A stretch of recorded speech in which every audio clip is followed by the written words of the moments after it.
Hello everyone, welcome back to the lecture series for statistics. Till now we have discussed the basics that most of the syllabus cover chapter 1 and last lecture में हमने discuss किया था measure of central tendency जिसमें mean calculation देखा था for all three different series individual, discrete and continuous series and साथ में देखा था combined and weighted mean and AM, GM and HM.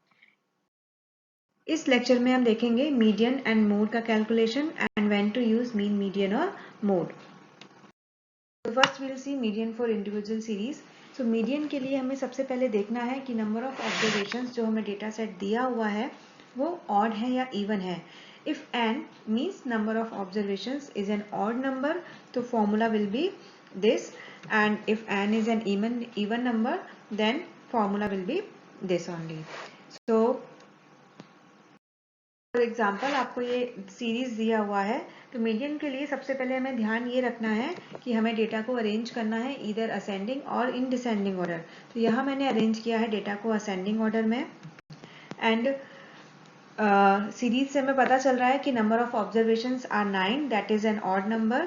तो इस केस में हमारा फॉर्मूला होगा n+1/4 item means fifth item जो आया है हमारा फॉर्मूले से. So fifth is not our median. Answer क्या होगा फिफ्थ आइटम. तो सीरीज में हम काउंट करके देखेंगे तो फिफ्थ आइटम पे आ रहा है हमारा 18 number. So our median will be 18. Okay, so the discrete series. So again arrange the data in ascending और डिसेंडिंग ऑर्डर. तो यहाँ पे डिस्क्रीट के केस में हमारे पास क्या होगा x होगा और f होगा. तो f क्या है हमारी सिंपल फ्रीक्वेंसीज जिन्हें हमें कन्वर्ट करना है क्यूमुलेटिव फ्रीक्वेंसी में CF में. तो हमें टेबल में एक और कॉलम ऐड करना होगा क्यूमुलेटिव फ्रीक्वेंसी का. उसके बाद हमें फाइंड आउट करनी है n+1/2 आइटम. ठीक है, एंड उसके करस्पॉन्डिंग जो क्यूमुलेटिव फ्रीक्वेंसी होगी वो होगी आपका मीडियन. ठीक है, तो जैसे ये एक डेटा सेट दिया हुआ है इसका हमें मीडियन कैलकुलेट करना है. सबसे पहले हमें ध्यान देना है कि जो हमें डेटा सेट दिया हुआ है ये किसी भी ऑर्डर में नहीं है, ना तो असेंडिंग और ना ही डिसेंडिंग. तो सबसे पहले हमें क्या, we will arrange this data in ascending और डिसेंडिंग ऑर्डर. जनरली मैं अपने केस में असेंडिंग ऑर्डर में ही करूंगी. ठीक है, सारे लेक्चर्स में. उसके बाद हमें उसका क्यूमुलेटिव फ्रीक्वेंसी कैलकुलेट करना है. वो कैसे करना है क्यूमुलेटिव फ्रीक्वेंसी, वो डिटेल में हमने प्रीवियस लेक्चर में डिस्कस किया है. तो सबसे पहले मैंने x को अरेंज किया असेंडिंग ऑर्डर में, उसके करस्पॉन्डिंग f लिखा. f के साथ मैंने कैपिटल N और समेशन f कैलकुलेट किया by adding all these frequencies. उसके बाद कैलकुलेट किया क्यूमुलेटिव फ्रीक्वेंसी. तो क्यूमुलेटिव फ्रीक्वेंसी दो टाइप की होती है, लेस देन और मोर देन. तो यहाँ पे लेस देन किया है तो 10 के साथ डायगनली ऐड करते हुए चले जाते हैं. 10+20 30, 30+30 60. लाइक दिस हम क्यूमुलेटिव फ्रीक्वेंसी को कैलकुलेट करते हैं. नेक्स्ट स्टेप क्या था, n+1/2 आइटम. तो यहाँ पे 180 हमारा n है तो 181 डिवाइडेड बाई 2 तो 90.5 आया. तो cumulative frequency which includes 90.5 is 110. Okay, so size of item corresponding to 110 हमारा क्या होगा 35. तो 35 will be our median. Okay, so next आते हैं कंटिन्यूअस सीरीज पे. तो अगेन इसमें भी हमें arrange the data in ascending और डिसेंडिंग ऑर्डर. वापस हमें सिंपल फ्रीक्वेंसीज को क्यूमुलेटिव फ्रीक्वेंसी में कन्वर्ट करना है. उसके बाद यहाँ पर n/2 आइटम निकालना है. डिस्क्रीट के केस में हमने कौन सा किया था n+1/2. मीडियन के केस में हमें यही ध्यान रखना है.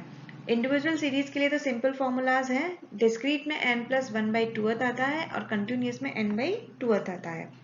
ठीक है, सो उसके बाद करस्पॉन्डिंग जो भी क्यूमुलेटिव फ्रीक्वेंसी होगी, जो भी आपका n/2 टर्म से आया वो आपकी होगी मीडियन क्लास. फिर मीडियन वैल्यू हम कैलकुलेट करेंगे इस फॉर्मूले से, वेयर L हमारा lower limit of median class होगा, H size of the class होगा, F frequency of the median class, N capital N summation of all frequencies. And cumulative frequency जो होगी वो उस करस्पॉन्डिंग क्लास की ना होके जस्ट उससे पहले वाली क्लास की होगी. तो ये दो चीजें हमें ध्यान रखनी है कंटिन्यूअस के केस में. एक की जो वैल्यू होगी वो n/2 आइटम की होगी और दूसरा जो फॉर्मूले में क्यूमुलेटिव फ्रीक्वेंसी की वैल्यू रखनी है वो हमें उस मीडियन क्लास की ना होके उससे पहले वाली जो मीडियन क्लास है उसकी क्यूमुलेटिव फ्रीक्वेंसी को फॉर्मूले में पुट करना है. So here is the example. तो यहाँ पे हमें फाइंड आउट करना है मीडियन। ओके, सो हमें सबसे पहले क्या करना है, क्यूमुलेटिव फ्रीक्वेंसी कैलकुलेट करनी है, तो वो मैंने यहाँ पे टेबल की हुई है। सेकंड है n/2th आइटम कैलकुलेट करना है, तो वो आया 90th आइटम। सो 90 जो है वो आता है आपके 110 के अंडर, ठीक है। तो 90 मतलब जो भी यहाँ पर वैल्यू आएगी ना, वो वैल्यू से बड़ी वैल्यू को हमें देखना है, ठीक है। तो वो यहाँ पर 110 है, तो करस्पॉन्डिंग क्लास क्या हो जाएगी, 110 के करस्पॉन्डिंग क्लास है 30 to 40। तो 30 to 40 जो क्लास, वो क्लास इंटरवल है, वो होगा अपना मीडियन क्लास, ठीक है। फिर हमें पता है फॉर्मूला मीडियन का, तो यहाँ पर L है lower limit of the class, तो अपने केस में होगा 30। H होगा इंटरवल या साइज ऑफ द क्लास, तो वो है 10 - 0 दैट इज 10। F है हमारा यहाँ पर मीडियन क्लास का फ्रीक्वेंसी दैट इज 50। N हमें पता है 180 एंड CF क्या है, पहले वाली क्लास का जो क्यूमुलेटिव फ्रीक्वेंसी 110 है, उसके जस्ट पहले वाली क्लास की जो क्यूमुलेटिव फ्रीक्वेंसी है, वो हमारा CF में आएगा, ठीक है। So putting all the values in the formula and simply we can find out the median for continuous series. So next आते हैं मोड पर। तो इंडिविजुअल सीरीज के लिए मोड बेसिकली क्या है, that occurs most frequently in series. तो individual के केस में हमें जस्ट ऑब्जर्व करना है कि जो नंबर सबसे ज्यादा फ्रीक्वेंटली आ रहा है वो हमारा क्या होगा, मोड होगा। फॉर एग्जाम्पल, जैसे कोई एक डेटा सीरीज हमें रैंडमली दी हुई है, इसको हमें ऑब्जर्व करना है कि वी कैन सी कि 27 जो है वो 3 बार आया है, तो इसलिए मॉडल मार्क्स और मोड हमारा क्या होगा, 27 होगा। डिस्क्रीट सीरीज के केस में देयर आर 2 मेथड्स, इंस्पेक्शन और ऑब्जर्वेशन मेथड और grouping method. Grouping method generally पूछा नहीं जाता है, अगर आपको जानना है तो वो आप कमेंट में लिख सकते हैं, that we can discuss. Observation method में क्या होता है, जिस वेरिएबल की हाईएस्ट फ्रीक्वेंसी होगी वो आपका हो जाएगा, उस फ्रीक्वेंसी के करस्पॉन्डिंग जो भी क्लास का वैल्यू होगा वो आपका हो जाएगा मोड। फॉर एग्जाम्पल, यहाँ पे ये सिंपली एक डेटा दिया हुआ है, तो यहाँ पे हम दिख रहा है हमें कि 18 जो है वो हाईएस्ट फ्रीक्वेंसी है एंड 18 के करस्पॉन्डिंग वैल्यू है 30, so our mode will be 30। Simple है बहुत, ठीक है। नेक्स्ट फाइंड आउट करेंगे कंटिन्यूस सीरीज के लिए। तो सबसे पहले इंस्पेक्शन मेथड से हम वो क्लास फाइंड आउट करेंगे जिसका हाईएस्ट फ्रीक्वेंसी है, फिर उस करस्पॉन्डिंग क्लास के वो होगी हमारी मॉडल क्लास, उसके जस्ट पहले वाली क्लास होगी प्री मॉडल क्लास, और class just after the model class will be R post model class and formula will be this. L और H हमें पता है, L is the lower limit of the model class, H उसका difference of intervals होता है, F1 जो model class है उसकी फ्रीक्वेंसी, F2 उसके जस्ट बाद वाली क्लास की फ्रीक्वेंसी एंड F0 उसके जस्ट पहले वाली क्लास की फ्रीक्वेंसी। तो F1, F2 और F0 का सिंपल तरीका याद रखने का ये है कि हम अगर उसको असेंडिंग ऑर्डर में रखेंगे तो कैसे आएगा, पहले आएगा F0 फिर F1 और F2, ठीक है। तो मिडिल में क्या है, F1, तो मतलब वो मीडियन है, मतलब बीच का है, जो वो करस्पॉन्डिंग जो क्लास है उसकी वैल्यू है, एंड F0 उससे जस्ट पहले वाली मींस प्री मॉडल क्लास और F2 उसके जस्ट बाद वाली means post model class. So here is the example. तो यहाँ पे हमें दिख रहा है कि 15 इज द हाईएस्ट फ्रीक्वेंसी, तो करस्पॉन्डिंग मॉडल क्लास होगी 30 to 40 and 20 to 30 will be pre model class and 40 to 50 will be post model class. So we can put the values simply and find out the mode. So अब आता है question कि mean, median और mode में से best क्या है, क्योंकि काफी सारे एक ही सेम चीज के लिए हम तीनों ही चीजें कैलकुलेट कर सकते हैं।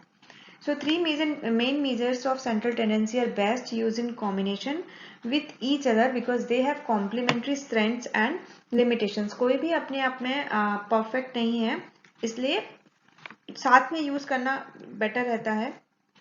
To decide which to use, उसके लिए हमें डेटा सेट कैसा है और क्या दिया है वो डिपेंड करता है। For normally distributed data all 3 measures give same answers, so all can be used, क्योंकि मीन, मीडियन और मोड की वैल्यू सेम रहती है if your data distribution is normal. Skew distribution के केस में हम मीडियन यूज करते हैं, क्योंकि मीडियन के केस में हम आउटलायर्स या नॉन सिमेट्रिक डिस्ट्रीब्यूशन नहीं लेते।